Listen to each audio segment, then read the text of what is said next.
Assalamualaikum warahmatullahi wabarakatuh. Bismillah, alhamdulillah, wassalatu wassalamu ala rasulillah wa ala alihi wa sahbihi wa man tabi'a sunnatah, amma ba'dah. Kita berjumpa lagi di kajian puasa di bulan Ramadan ini, yakni mengkaji kitab As-Siyam. Kajian kitab As-Siyam. Namun sebelumnya mohon maaf, sengaja saya membawa rokok ini, sekaligus ini juga promosi ya. Barangkali teman-teman ada yang berminat. Ini rokoknya murah, ini cocok sekali buat pengiritan. Ini juga produksi baru dan rokoknya halus. Harganya ada yang 10.000, ada yang 9.000. Ini rokoknya. Apa ini? Sinar Agung. Kemudian yang satu yang 10.000 ini. Ini C12, mereknya Jumbo. Mereknya saja Jumbo, berarti rokoknya juga Jumbo ini. Nah, ini kayak cerutu itu.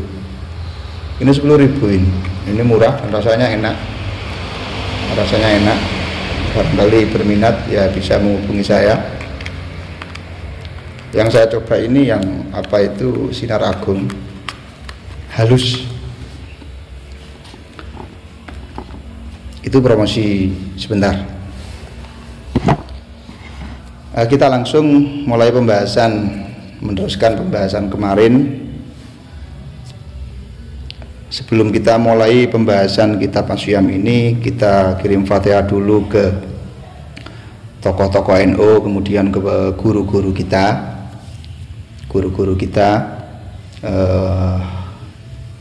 khusus guru saya pribadi Kiai Ahmad Jazuli Utsman wa dzurriyyatihi, kemudian pengarang kitab ini dan guru-guru beliau, orang tua beliau. Semoga kita mendapatkan barokah dengan mengkaji kitab beliau. Al-Fatihah.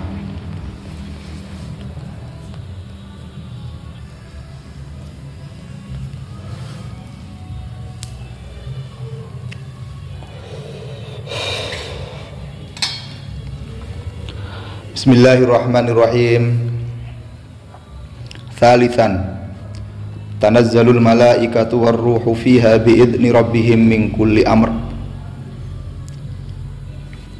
Melanjutkan pembahasan yang kemarin, yang nomor 3, yakni dari keutamaan Lailatul Qadar. Di dalam ayat selanjutnya disampaikan tanazzalul malaikatu warruhu fiha biidzni rabbihim min kulli amr, bahwa malaikat dan malaikat Jibril ini turun atas perintah Allah dengan membawa semua perkara. Wa qad ikhtulifa fil muradi birruhi huna wa dhahiru annahu Jibril alaihi salam. Qala Allah Ta'ala nazala bihi ruhul amin wa qala qul nazzalahu ruhul qudusi min rabbika bil haqqi liyuthabbital ladzina amanu wa hudaw wa busyra lil muslimin. Pengertiannya, di dalam memberikan pengertian ar-ruh di dalam ayat ini ulama berbeda pendapat. Memang secara zahir pengertian ruh di dalam ayat itu adalah malaikat Jibril. Di dalam ayat pendukung lain Allah menyampaikan bahwa nazala bihir ruhul amin, yang mengandung maksud bahwa malaikat Jibril yang berjuluk Al-Amin ini turun dengan membawa Al-Quran. Berarti Ar-Ruhul Amin adalah malaikat Jibril. Kemudian di dalam ayat yang lain Allah juga menyampaikan bahwa Ruhul Kudus yang diartikan dengan malaikat Jibril itu turun dengan membawa Al-Quran, di mana Al-Quran ini berfungsi untuk menetapkan keimanan dari orang-orang yang beriman dan sebagai petunjuk dan sebagai kabar gembira kepada orang-orang muslim, yakni kabar gembira tentang surga. Ini penguat daripada ar-ruh adalah muradnya malaikat Jibril. Kemudian penguat yang lain bahwa ar-ruh adalah malaikat Jibril dalam ayat fa arsalna ilaiha ruhana fatamatsala laha basyaron sawiyya. Ruhana yang diartikan dengan malaikat Jibril ini turun atau diutus oleh Allah menemui Dewi Maryam. Kemudian beliau berubah wujud menjadi wujud manusia yang sempurna ketika menemui Maryam. Berarti dari 3 ayat ini wal muradu bidzalika kullihi Jibril alaihi salam. Yang dimaksud dengan ar-ruh dari 3 ayat itu adalah malaikat Jibril. Wa inna ma dzukira ar-ruhu ay Jibrilu bil khusus ba'da dzikril malaikati alaihimus salamu takriman limaqamihi wa rif'atan li sya'nihi li'anna lahu alaihi salamu makanatan khassah. Qala Allah Ta'ala fi wasfihi dzi quwwatin 'inda dzil 'arsy makin.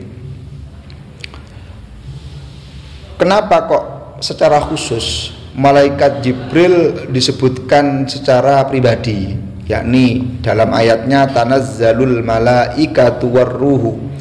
La ar-ruh tadi kan diartikan bahwa ar-ruh adalah malaikat Jibril. Ini dikhususkan ketika disebutkan setelah menyebutkan lafaz malaikat. Alasannya adalah takriman limaqamihi, karena memuliakan pangkat daripada malaikat Jibril dan mengangkat derajat beliau malaikat Jibril, sebab malaikat Jibril ini memiliki pangkat yang khusus atau jabatan khusus di sisi Allah. Maka dalam menyifati malaikat Jibril, Allah menyampaikan dalam dawuhnya dzi quwwatin inda dzil 'arsy makin, yakni malaikat Jibril adalah yang memiliki kekuatan yang berada di sisi Allah sang penguasa ars. Ini dikhususkannya malaikat Jibril disebutkan di dalam ayat itu karena memang memiliki jabatan khusus, memiliki pangkat khusus, sehingga ada takriman limaqamihi, memuliakan pangkat beliau. Fatanazzalul malaikatu warruhu alaihimus salamu fi lailatul qadri wa yusallimuna ala kulli mu'minin wa mu'minatin siwa mutminil khamri au musirrin ala maksiatin au kahinin au musyahinin. Maka kemudian malaikat, ya seluruh malaikat dan malaikat Jibril itu turun di malam Lailatul Qadar, dan mereka para malaikat memberi salam kepada orang mukmin baik laki-laki maupun perempuan, kecuali orang-orang yang tidak diberi salam oleh malaikat ini adalah mutminil khamri, yakni orang yang mabuk, ya, orang yang mabuk gitu saja, orang yang mabuk atau orang yang hobi untuk mabuk-mabukan ini tidak mendapat salam dari malaikat. Dan juga orang yang selalu melakukan maksiat, jadi hobi untuk maksiat atau menetapi pada maksiat.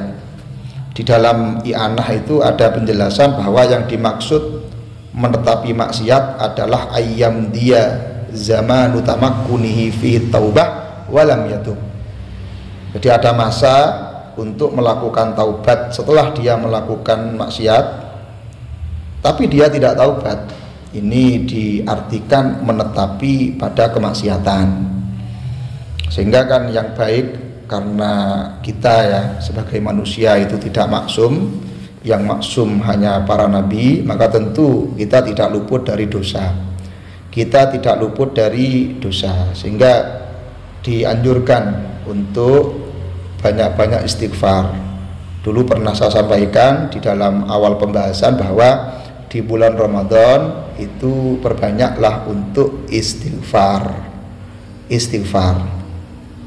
Maka ketika sahabat bertanya apa yang perlu untuk dibaca, yang sebaiknya untuk dibaca ketika menemui Lailatul Qadar, Kanjeng Nabi kan memberi sebuah doa, ya, sebuah doa yang dianjurkan untuk diperbanyak. Allahumma innaka afuwun karim tuhibbul afwa fa'fu anni. Itu doa yang diajarkan oleh Kanjeng Nabi yang isi kandungannya adalah permintaan maaf, permintaan taubat kepada Allah agar dosa-dosa kita itu diampuni. Ini sebaiknya begitu. Kalau dalam kitab Tauhid itu kan ada sebuah penjelasan bahwa malaikat yang mencatat amal itu kan ada yang mencatat amal baik, ada yang mencatat amal jelek, kan begitu dalam kitab Tauhid itu. Namun kan antara dua malaikat ini kadang tidak kompak. Artinya tidak kompak itu untuk malaikat yang mencatat kebaikan. Ketika hamba itu melakukan kebaikan, maka malaikat ini langsung mencatat kebaikan itu. Tapi ketika kita melakukan dosa, itu malaikat yang ditugaskan untuk mencatat dosa ini tidak langsung mencatat, tapi minta pertimbangan dulu ke malaikat kanannya, yakni yang mencatat amal. Gimana ini? Apa perlu saya catat langsung? Kata malaikat yang kanan yang mencatat kebaikan, jangan dulu, tunggu dulu, tunggu 7 jam. Kalau dalam kitabnya kan 7 jam. Tunggu 7 jam. Kalau 7 jam ini tidak taubat orang ini, maka catat. Ini anjuran syariat untuk memperbanyak istighfar ketika melakukan dosa, atau bahkan ketika kita merasa tidak memiliki dosa, tetap dianjurkan untuk memperbanyak istighfar. Jangan-jangan kita berbuat dosa yang kita tidak sadar, sehingga sebelum waktu 7 jam ini kita sudah istighfar. Maka kalau sudah melewati 7 jam setelah kita melakukan dosa, ini berarti dicatat. Tapi kalau 7 jam ini ada istighfar, ada taubatnya, maka tidak jadi dicatat sebagai dosa. Ini kan penjelasan dalam kitab Tauhid. Seingat saya dalam Qadrul Ghais itu gitu ya. Kemudian kita lanjutkan yang ketiga yang tidak mendapatkan salam dari malaikat adalah tukang ramal. Jadi tukang ramal itu. Tukang ramal itu alladzi yata'atal khabara anil kainat fi mustaqbaliz zaman wa yadda'i ma'rifatal asrar. Itu yang disampaikan oleh Ibnul Athir, bahwa al-kahin, yakni tukang ramal itu adalah orang yang menyampaikan khobar tentang sesuatu yang akan terjadi di masa depan. Itu al-kahin atau peramal. Jadi orang-orang yang memberikan sebuah prediksi bahwa akan terjadi sesuatu di masa depan, dan dia mengaku bahwa dia mengetahui asrar atau rahasia-rahasia gaib. Nah, ini termasuk peramal yang tidak mendapatkan ampunan, yang tidak mendapatkan salam dari malaikat. Ini yang ke berapa tadi itu? Yang ketiga ya, yang tidak mendapatkan salam dari malaikat. Lanjut. Sebenarnya praktek peramal itu banyak, bisa di cross check sendiri dalam kitab yang lain. Umdatul Qori itu ada penjelasannya. Au musyahinin, yakni orang yang keempat yang tidak mendapatkan salam dari malaikat adalah orang-orang yang bermusuhan. Jadi dengan saudaranya bermusuhan. Ini musyahin, ini tidak mendapatkan salam dari malaikat. Faman asabahu salamu minhum ghufirat lahu dzunubuhu. Maka apa toh gunanya mendapat salam dari malaikat? Oh, banyak sekali. Kalau dalam penjelasan kitab ini, orang yang mendapatkan salam dari malaikat, maka tentu dosa-dosanya diampuni oleh Allah. Kama naqala dzalik al-Imamun Nawawi an Ibnu Abbas radhiyallahu anhuma. Seperti keterangan yang dinukil oleh beliau Imam Nawawi, dinukil dari Abdullah bin Abbas radhiyallahu anhuma. Wa mimma yu'ayyidu annal murada birruhi huna Jibril alaihi salam ma jaa fil hadits at-tawil alladzi rawahu al-Baihaqi wa Ibnu Hibban an Ibnu Abbas radhiyallahu anhuma marfu'an. Sebagai penguat lagi bahwa yang dimaksud dengan ar-ruh adalah Jibril. Ini kelanjutan dari yang pertama tadi. Yang dimaksud ar-ruh tadi kan Jibril ya, dengan 3 penguat ayat Al-Qur'an tadi itu. Kalau ini penguat bahwa ar-ruh adalah Jibril, tapi penguatnya berupa hadis yang panjang ini. Hadis ini termasuk hadis marfu'. Isi hadisnya idza kanat lailatul qadri ya'murullahu azza wa jalla Jibrila alaihi salam fayahbitu fi kabatin minal malaikah fayusallimuna ala qa'imin wa qa'idin wa musallin wa dzakirin wa yusafihunahum. Artinya dalam hadis ini ketika Lailatul Qadar itu ada atau wujud, maka Allah memerintahkan malaikat Jibril untuk turun ikut rombongan malaikat yang lain. Kemudian malaikat yang turun itu memberikan salam kepada hamba yang berdiri, ataupun juga hamba yang sedang duduk, ataupun hamba yang sedang sholat, ataupun hamba yang sedang berzikir. Di samping itu para malaikat juga menyalami, ya menyalami itu kan begini ya, menyalami orang-orang tadi itu, hamba-hamba tadi itu. Lah kalau kita berpikir, pernah enggak kita merasa bahwa malaikat itu memberikan salam? Tentu tidak. Pernah enggak kita merasa bahwa malaikat itu memberikan salaman itu? Tentu tidak merasa. Tapi kenyataannya memang begitu. Artinya malaikat turun itu memberikan salam dan menyalami hambanya, menyalami hamba. Kalau dalam penjelasannya, aifa innal malaikata yanziluna ma'a Jibril fi lailatil qadri hina taghrubu syamsu fala tabqa buq'atun fi lailatil qadri illa wa 'alaiha malakun imma sajidun wa imma qa'imun yad'u lil mu'minina wal mu'minat. Kalau dalam penjelasannya, malaikat turun bersama dengan malaikat Jibril di malam Lailatul Qadar. Turunnya itu mulai dari matahari terbenam, yakni mulai maghrib itu turun.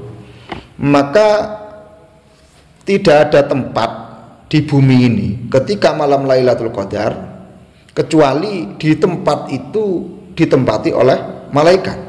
Ada kalanya malaikatnya sujud, ada kalanya malaikatnya berdiri yang mendoakan orang-orang mukmin dan mukminat. Ini penjelasannya begitu dalam syarahnya. Artinya memang benar bahwa malaikat itu diperintahkan oleh Allah untuk turun pada waktu maghrib itu. Pada waktu maghrib sudah diperintahkan oleh Allah untuk turun, di mana malaikat ini memenuhi bumi ini dengan bermacam-macam model ibadah, seperti berdiri dalam kondisi mendoakan orang-orang mukmin ataupun dalam kondisi sujud tadi itu malaikat, kecuali memang tempat-tempat yang tidak bisa dimasuki oleh malaikat. Apa saja? Kalau dalam fikih itu kan tempat yang tidak bisa dimasuki malaikat itu satu, gereja itu tidak bisa dimasuki malaikat, atau wihara atau tempat ibadah umat lain itu kan tidak dimasuki oleh malaikat. Kemudian tempat yang di dalamnya ada orang mabuk, dan juga tempat yang di dalamnya ada barang yang memabukkan, ini juga tidak bisa dimasuki oleh malaikat. Pun juga rumah ya, atau tempat yang ada lonceng, jarosun mu'allakun ya, ini juga tidak bisa dimasuki oleh malaikat. Loncengnya Nasrani itu, ini juga tidak dimasuki oleh malaikat. Atau kamar mandi itu kan juga tidak dimasuki oleh malaikat, dan yang lainnya. Kemudian tentu kita bertanya-tanya, kalau memang malaikat itu menyalami kita, Sementara kan kita tidak tahu bahwa malaikat itu apa ya? Sementara kita tidak tahu bahwa malaikat itu menyalami kita. Bagaimana kita cara kita merasakan bahwa malaikat itu menyalami kita? Ada tandanya. Nah, ada tanda bahwa malaikat itu menyalami kita. Wa alamatu dzalika man iksya'arra jilduhu wa raqqa qalbuhu wa dama'at ainahu fa inna dzalika min musafahati Jibril. Jadi tanda bahwa malaikat Jibril menyalami kita, tandanya adalah kulit kita itu kayak menggigil kedinginan itu, atau jengkerut ya, kalau bahasa Jawanya jengkerut atau kayak merinding gitu. Kulit kita bisa merasakan itu. Kemudian hati kita itu lembut lah. Ini tentu ilmu dzauq, dalam arti tidak bisa dijelaskan tapi bisa dirasakan bagaimana hati itu lembut. Kemudian tanda Jibril menyalami kita juga air mata ini menetes. Jadi air mata menetes. Ini tanda malaikat Jibril menyalami kita. Ini disampaikan dalam sebuah tafsir Ibnu Katsir. Kemudian kelanjutan daripada hadis, wa yu'minuna ala du'aihim, dan para malaikat yang diperintahkan Allah turun itu mengamini doanya hamba hatta yatlu al-fajru, sampai waktu subuh. Fa idza tala al-fajru yunadi Jibrilu alaihi salam. Ketika subuh sudah masuk, maka kemudian malaikat Jibril ini memberikan komando kepada malaikat-malaikat yang lain, ma'asyiral malaikah ar-rahila. Hei para malaikat, ayo sudah waktunya pergi. Itu komando dari malaikat Jibril. Kemudian malaikat yang dikomando, malaikat Jibril diajak pulang tadi itu, fayaquluna ya Jibrilu fama sona Allah taala fi hawaijil mu'minin min ummati Ahmad sallallahu alaihi wasallam. Hei Jibril, apa yang sudah diperbuat Allah dalam hajatnya orang-orang mukmin dari umatnya Kanjeng Nabi Muhammad? Kemudian malaikat Jibril menjawab, nadhara ilaihim fi hadhil lailati fa'afa anhum. Malaikat Jibril menjawab bahwa Allah melihat umat Kanjeng Nabi dengan pandangan rahmat di malam ini, maka Allah mengampuni mereka dan memberikan ampunan kepada mereka, kecuali orang 4 yang tidak mendapatkan ampunan. Ada 4 golongan yang tidak mendapatkan ampunan. Siapa saja? Mutminul khomri, yakni orang yang menetapi meminum khomer. Ay musirrun ala syarbiha min ghairi taubatin, yakni orang yang menetapi meminum khomer tanpa taubat. Ini pengertian daripada mutminul khomri. Wa amma maqila min annal makna mayyudawimu ala syarbil khamri falahu mafhumun ghairu sahih. Adapun pernyataan yang disampaikan oleh ulama lain bahwa makna daripada mutmin, yakni mutminul khamri, itu adalah orang yang hobi meminum khamr, ya, yang hobi meminum khamr atau melanggengkan meminum khamr, maka mafhum ini tidak benar, atau kepahaman ini tidak benar.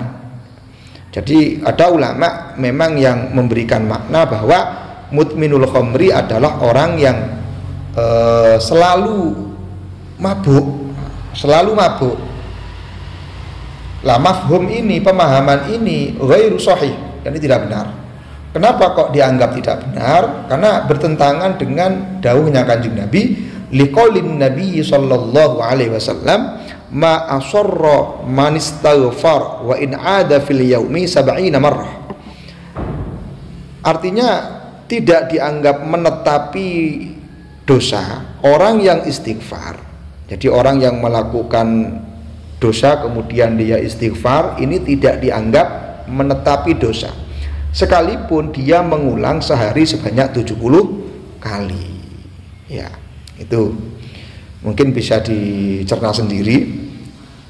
Lebih mudahnya dianggap mutminul khamri, kita ikut pada pengertian yang awal tadi itu, musirrun ala syarbiha min ghairi taubatin. Jadi orang yang menetapi, itu saja ya, orang yang menetapi meminum khamr dengan tanpa taubat.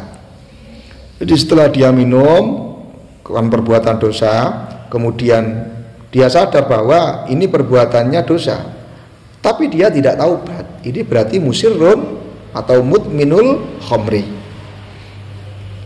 Ini yang tidak mendapatkan ampunan ya. Na'udzubillahi min dzalik. Semoga kita semua dan juga keturunan kita dijauhkan dari meminum khamr. Wa aqun liwalidayhi. Kemudian yang tidak mendapatkan ampunan lagi adalah anak yang durhaka kepada kedua orang tua. Anak yang durhaka kepada orang tua. Dianggap durhaka itu gimana? Dianggap durhaka itu kalau kita melihat secara lughat ya, durhaka terhadap orang tua itu adalah orang yang tidak patuh terhadap kedua orang tua. Ini secara bahasa. Namun menurut Imam Nawawi bahwa pengertian secara bahasa ini tidak cukup, karena itu alurnya pada segi lughah saja, segi bahasa saja. Lah kalau hakikat daripada durhaka itu kan ada al-uquq, yakni durhaka yang diharamkan secara syara'. Ada yang al-uquq, yakni durhaka tapi tidak sampai haram. Kita fokus pada yang haram lah, karena penjelasan dalam Umdatul Qari ini yang uquq al-muharram syar'an, yakni durhaka yang diharamkan di dalam syariat. Ini ulama ini belum ada yang memberikan pengertian secara spesifik tentang durhaka yang diharamkan ini. Belum ada ulama yang memberikan batasan secara spesifik gimana toh bentuk dianggap durhaka kepada orang tua itu. Maka melihat dari beberapa contoh, yang dimaksud durhaka terhadap orang tua itu orang yang menentang orang tua sehingga menyebabkan hati orang tua ini tersakiti. Nah, ini yang dianggap uquq muharram ya. Jadi istilahnya menyebabkan hati orang tua ini tersakiti. Satu contoh, ketika dalam masalah perang, anak mau berperang dan orang tua melarang, maka wajib anak mematuhi perintah orang tua. Sehingga kalau anak ini mau berangkat sementara orang tua tidak mengizini untuk berperang, maka ini haram. Kenapa? Karena dia dengan penentangannya dia menyakiti orang tua. Loh, kok bisa menyakiti orang tua? Karena orang tua melarang anak perang, itu orang tua takut dan khawatir terjadi sesuatu kepada anaknya, takut nanti terbunuh, takut nanti ada anggotanya yang cacat karena perang itu, atau takut sengsara dan yang lain. Lah, prinsipnya kan satu, yakni menyakiti hati orang tua, menyakiti hati orang tua. Ini yang dianggap durhaka. Maka secara garis besar dianggap berani atau durhaka kepada orang tua adalah jika anak ini melakukan tindakan yang sampai menyakiti hati orang tua. Ya, kullu fi'lin yata'adda bihil walidani ta'addiyan laisa bil hayyin. Ya, itu pengertian yang disampaikan oleh Ibnu Shalah ya, yakni tindakan yang menyebabkan kedua orang tua ini tersakiti dengan sakit yang tidak bisa dianggap remeh ya. Jadi bukan sakit yang dianggap remeh, tapi benar-benar sakit. Ini tolak ukur di dalam memahami anak dianggap durhaka. Semoga kita termasuk orang-orang yang diberi taufik oleh Allah sehingga bisa berbakti kepada kedua orang tua. Kemudian ini yang tidak bisa mendapatkan ampunan, yakni yang durhaka kepada orang tua. Kemudian qati'ur rahimin, yakni yang tidak mendapatkan ampunan lagi adalah seseorang yang memutus persaudaraan, qati'ur rahim. Kemudian wa musyahinun, yakni orang-orang yang ada permusuhan dengan saudaranya, saudara muslim. Maka ada 4 ini yang tidak mendapatkan ampunan Allah. Mudminul khamri, ini sudah jelas ya, yakni orang yang menetapi meminum khamr.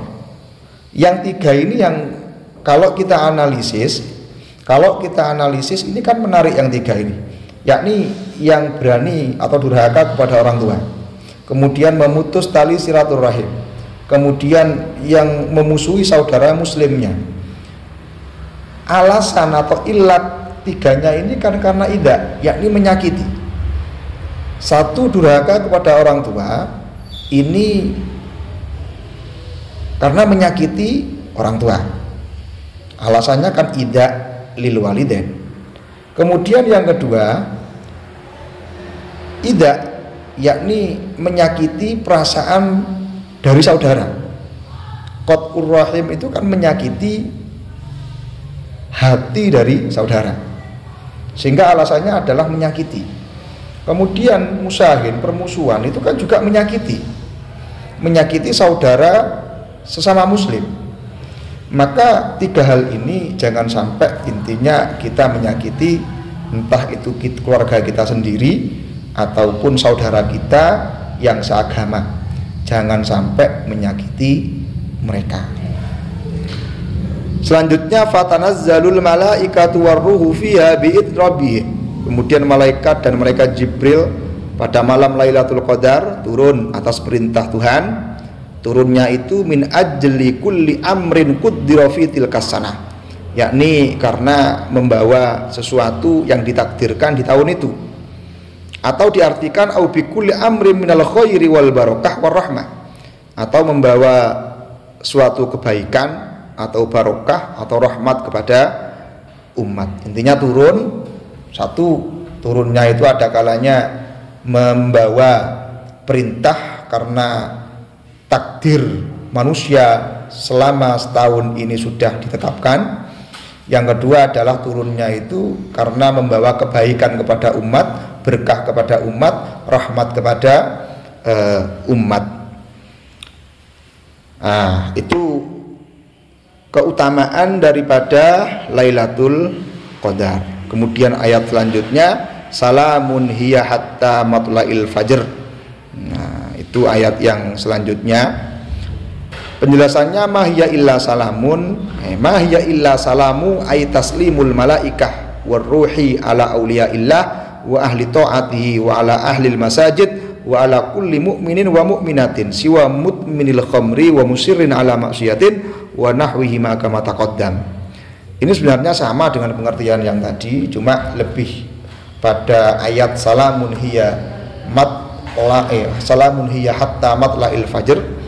Maknanya adalah Lailatul Qadar itu hanya uluk salam dari malaikat dan malaikat Jibril kepada wali-wali Allah, kepada orang-orang yang taat kepada Allah, kepada orang-orang yang hatinya selalu terikat dengan masjid. Uluk salam kepada orang-orang mukmin baik laki-laki ataupun perempuan. Jadi salamun hiya hatta matla'il fajr ini maknanya adalah Lailatul Qadar ini adalah salam dari malaikat, dan ini sampai salamnya itu sampai subuh. Tadi sudah diartikan bahwa salam itu adalah kalau orang mendapatkan salam maka tentu Allah akan mengampuni dosa-dosanya, kecuali 4 orang yang tadi saya sampaikan itu yang bisa kami sampaikan. Besok kita membahas pembahasan yang lain, kelanjutan daripada kitab ini, fokus pada Qiyamul Lailatul Qadri. Ini untuk besok ya, Qiyamul Lailatul Qadri. Jadi fokus pada pelaksanaan ibadah di malam Lailatul Qadar. Ini untuk besok. Untuk kesempatan ini cukup sekian, semoga bermanfaat. Kurang lebihnya mohon maaf. Wabillahi taufiq wal hidayah war ridha wal inayah. Assalamualaikum warahmatullahi wabarakatuh.